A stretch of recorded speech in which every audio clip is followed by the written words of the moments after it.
Samantala sa ating buenas balita, gagawaran po ng parangal ni PNP Chief Police Director General Alan Purisima ang pulis na nakuna ng litrato na tumutulong sa isang matandang pulubi sa labas ng simbahan sa Davao City. Kilalanin po natin ang pulis sa larawan sa report na ito.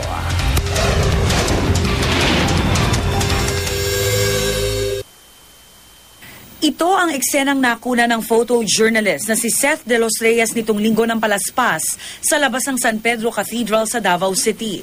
Isang pulubing tinutulungan ng isang pulis. Ang nakabendang sugat sa ulo ng pulubi, dulot umano ng pagkakabangga sa kanya. Nang mag-duty sa lugar, si PO1 Jesse Malyari, napansin niyang tila nabilad sa araw ang matanda, kaya pinuntahan niya ito. Inayos ang benda sa ulo at inilipat sa police assistance booth. Ang larawang libo-libong salita ang ipinapahiwatig, agad itong kumalat at pinag-usapan sa Facebook.